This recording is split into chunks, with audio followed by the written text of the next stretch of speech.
welcome back to a new video. I am really excited to film this video, but I'm a little bit unprepared because there's something that I wish I could have found before filming this video that I don't have with me right here. However, if I almost thought to myself, okay, I did a little test and I thought, okay, you look a bit of a mess, you haven't got all the things you need, why not just film the video tomorrow? And I was like, well, the ideas that I had in my mind won't be as fresh if I film it tomorrow. So all the thoughts I had and the things I wanted to say, I feel like are really just on the tip of the tongue, so I might as well film the video now. So I apologise for the little ups and downs, but my thoughts are fresh, I want to get them out. So this video is going to be a mix of things. Basically, I'm going to touch a little bit on ratings and how I rate films, and whether or not I rate films for enjoyment or for film quality. I feel like while they go really well hand in hand, they are very different. Sometimes I could really enjoy a film, but it might not be the best made film, or there could be a film that's, you know, looks beautiful, cinematography is fantastic, and I mean like visual film, like the direction's great, because I feel like enjoyment and script might be a bit more in one category, and in terms of visual and the way that it's put together, I might not enjoy the film, I might find it boring. So then it's like, well, how do you rate the film? Because it's not really fair to rate a well done film poorly just because it wasn't to your tastes.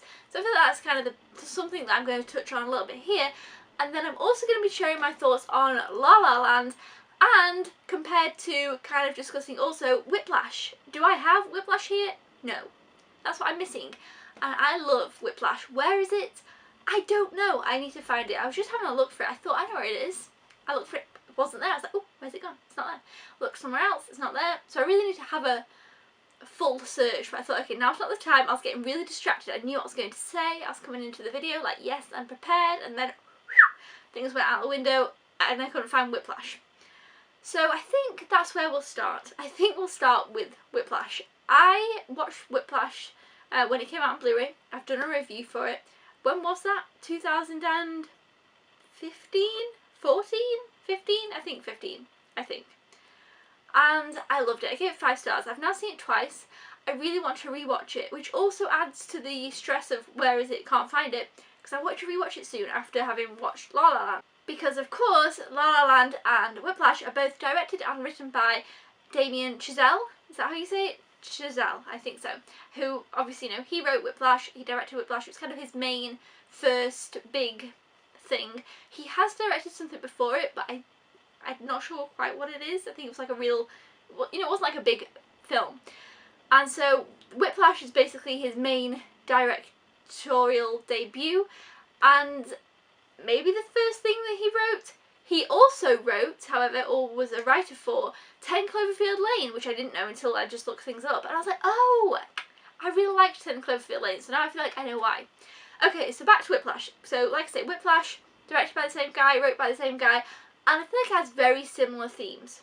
So, of course, you probably all know about La La Land. I feel like every single person's seen La La Land, or everyone knows about La La Land. So it's kind of about, you know, these two people who have dreams and they're trying to achieve their dream. Emma Stone wants to be an actress, and Ryan Gosling wants to open a jazz bar, and he really likes jazz and he's a pianist. So they both have dreams, you know. And in Whiplash we have Miles Teller, whose character, I can't remember his name, and he wants to be a drummer, and he wants to be in this kind of, what would you call it?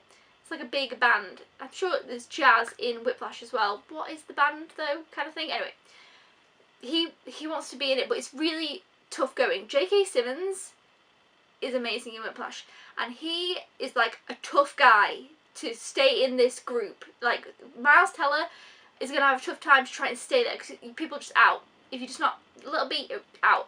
So it's really stressful for Miles Teller, and he wants to achieve this dream. And the way that he goes about it in Whiplash is kind of very unhealthy, but I found it so interesting. I feel like when I was watching Whiplash, there was times when I couldn't even breathe, when I was like holding my breath because I was like, oh my gosh. And things just got crazy towards the end. And I feel like I really related to Whiplash. I feel like I could, which sounds weird, but I feel like I could really understand Whiplash, and I felt like it connected with me, and I felt like that was more my kind of thoughts on someone who goes all out I'm not saying that that's me. I feel like I've never gone, or I feel like not many people have, as hard as Miles Teller in that movie. Like, it's insane. But I feel like it resonated with me. I feel like it showed me what it would be like to work hard for something and really try and achieve a dream when it's really tough. That's what I got from Whiplash, and that's what I loved about it. It was very raw, and I loved it. I loved the music. I loved Miles Teller. It definitely made me really like Miles Teller, that film. And J.K. Simmons, again, fantastic. Directed brilliantly. I loved everything about it. So, of course, La La Land comes out. And, you know, again, same director, same writer. And I'm like, ooh, yes, because I loved Whiplash. And, again, it's similar-ish themes, but I knew it was different. It kind of, people say, you know, it goes back to, or like as a love letter to classic, you know, 50s or classic Hollywood musicals, which as well I feel like I should point out in this video isn't something that it's something that I do like. I don't not enjoy them. I feel like what I say about La La Land, people are like, oh, it's because you don't like such and such. You know, I like Singing in the Rain. I've seen that. I enjoy that. The Bandwagon, there's some fantastic musical scenes in The Bandwagon. The film itself, I can't remember if I enjoyed that much, but I loved some of the musical scenes and I enjoyed the film. It was good. And let's think, Mary Poppins, I mean that's 60s, but still, and I guess it's Disney, I don't know if we count that, but Mary Poppins is a fantastic musical, so I feel like we've got to put it in there. It's live action too, so yeah, you know, classic musicals, people are like, yeah, it's going back to those classic musicals. I was like, oh, okay, yeah, I can get on board with this. And again, it had everything that I thought I'd want. Plus Ryan Gosling, Emma Stone, I love them both so much. I've always loved Ryan Gosling. I think he's fantastic since The Notebook. And Emma Stone, my favourite film of hers is probably Easy A, to be honest. But I really, really love her. So, needless to say, I was excited. Okay, and then I feel like the problem is people are going to be mad because everybody loves this so much. And a lot of people say they really relate to it and they can really connect with it. I think for me, that's Whiplash. That's what it is for me. I thought that's where the thing is. For me, they're so different as well. So it would make sense that everyone has different tastes, everyone relates to things differently. So if I related to Whiplash so much, it would be weird for me to also relate to this one on the same level. Like, it's just not going to happen, is it? It's quite a long film. How long is this? 128 minutes. It's not mega long, but yeah, it's a little bit long. I think it's actually just like 2 hours. It felt longer. It felt like a lot happened in the film. And so it started out, and the first musical number, you know, there's all the cars and everything, and I was kind of like, okay. I like musicals as well, I feel like I should add. I didn't like that song, and then she was going out to this party with her friends, so I was like, I don't like this song. I feel like this is my problem with the film. I don't like the songs in the film. I feel like this is glary. I can see it in a mirror behind, so there you go. I don't like the music. And I feel like that's such a key point to musicals, and I feel like that's my problem with the film. I didn't enjoy the music in the film. However, interestingly, obviously in this there's a lot of talk about jazz, and he wants to open a jazz club, and there's jazz bars. I like jazz. There was, you know, some instrumental at times. That was fine. I liked that.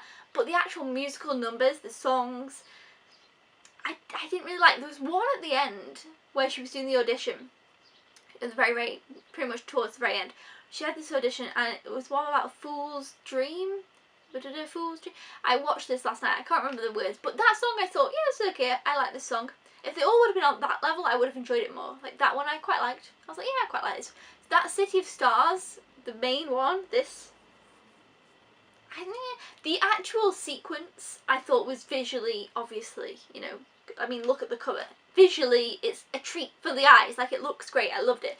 Visually, this film was just lovely. And there was this bit at the end where it's just kind of like weird little dream bit.